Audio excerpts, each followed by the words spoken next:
Hey everyone, Moon here with this week's YouTube Pagan Challenge. So this week's question is, what are your most frequent rituals and practices within your path? At least that's how I understand it. Hopefully that's what it is, because that's what I'm going to talk about. So one thing that I do within my path on a regular basis is meditate.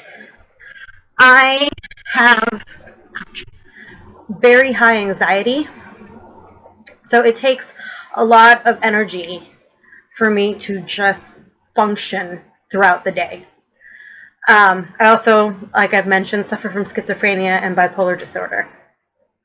So even though my medications do what they have to do, if I am stressed, symptoms start to reappear. And I work, especially Thursdays, Fridays, and Saturdays, in a salon where it gets very, very busy. It gets very, very crowded. And it's just chaos. You're running back and forth. You have to do this. You have to do that. So one thing that I do every night before going to bed is meditate. The only nights that I don't do that is on the weekends when I'm with my children. For some reason, and I think it's just part of being a mom and having that love for your children, even though they drive you nuts, I just appreciate my day with them a lot more. So after the chaos of putting them to bed, I'm exhausted anyway, but checking up on them, seeing how they're doing, even though I know they're knocked out, like checking on my son and seeing that he's burritoed himself in his blankets, hearing my oldest daughter snore because she won't admit to the fact that she has allergies, that brings me a sense of peace. So Saturdays and Sundays, when I stay the night at my ex-husband's, I sleep a lot better because seeing my children brings me peace. Here at home, though life is not chaotic at home, it's actually very, very anticlimactic here. My mom, my stepdad, and I just pretty much stay in our little area, either watching TVs, watching movies. There's communication when we want to, and yeah, there's times where we get together and we do stuff, but there's not a lot of stuff going on. There's not chaos. So I bring the chaos back home from school and working at the salon. So what I do is I use the binaural. I don't know if that's how you binaural. English is my second language, so I'm sorry. And the one that uses two separate tones in each ear, and together they harmonize. Those binaural beats and meditative music before going to bed to kind of ground my energy. Because if not, I can't sleep. I will literally be up for well over 24 hours. And I know this because it happens. I've gone to school where I haven't slept for well over 24 hours, and I am exhausted and dying and and just burst into tears because I'm so tired. So I meditate on a nightly basis to ground my energy and bring that back down to earth. Because as great as it feels to be up here, I need to be down here to relax and be able to, get some sleep, to be able to be clear-headed in the morning. Because if I don't sleep, I can't think straight. So on top of my medication, I meditate nightly, which is a great practice, and it is not for everyone. Not everyone can meditate. Sometimes it even takes practice, because I used to not be able to meditate. I cannot meditate in silence. That's one thing that I've realized, is that I have to have noise of some kind to meditate. And it can't...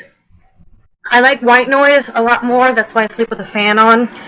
Another practice that I do frequently are on the full moons and the new moons, or the dark moons. And I'm sorry for all the moving around that I'm doing. I'm trying to find a comfortable position to sit in. So, on the new moons, which I started doing in January, I pull a tarot card for that night. And I analyze it. I analyze the meaning, find out the meaning of the card, and then I analyze that on how it pertains to my life. And that is what I focus on for the rest of the month. On the dark moon, I do the same thing, except with an oracle card. On the new moon, or not the new moon, on the full moon, I use the Rider-Waite Tarot, and then on the dark moon, I use, it's called the Fairy Oracle.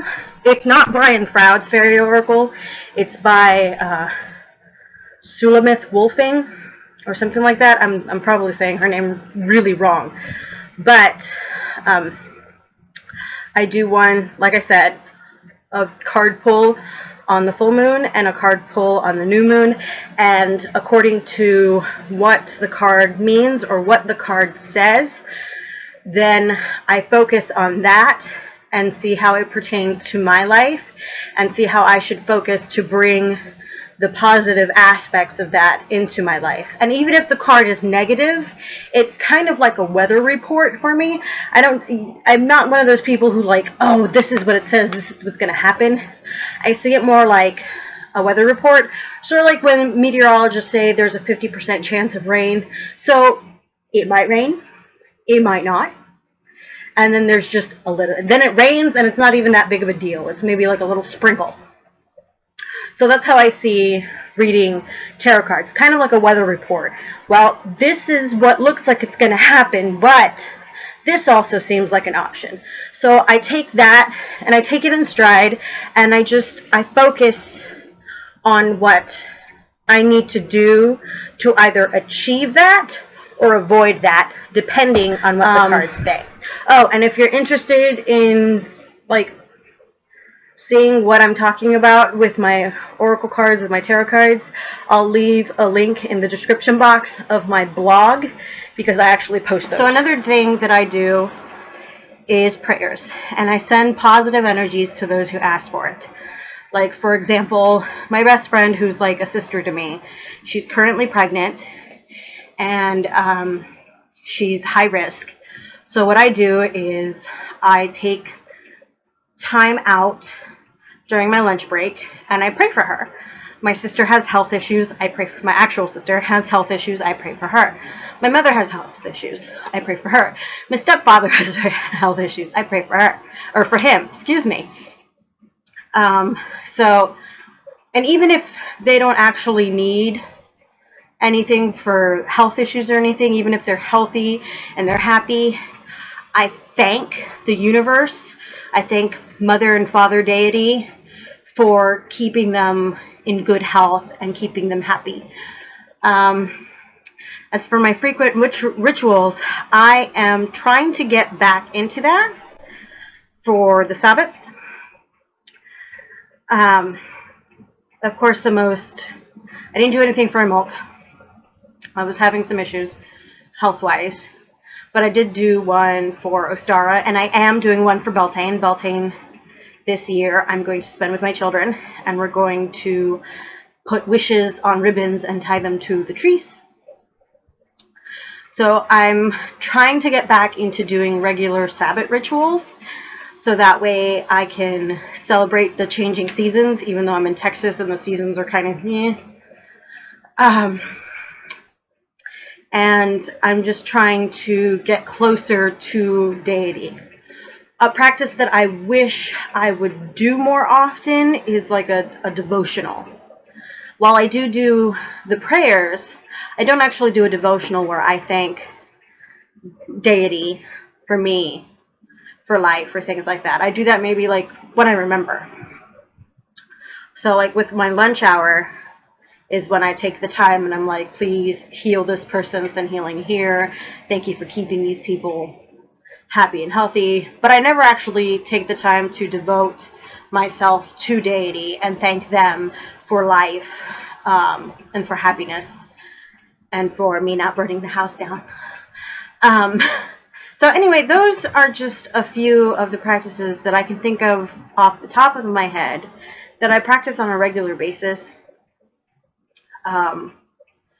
They are what pretty much define my path. My path is pretty chill.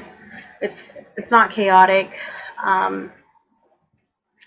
And most of the time it's just trying to find my way through the world and what the universe has to offer. So what are your practices within your path? What would you like to change about your practices? What would you like to add to your practices? So you guys have a great night. Brightest blessings.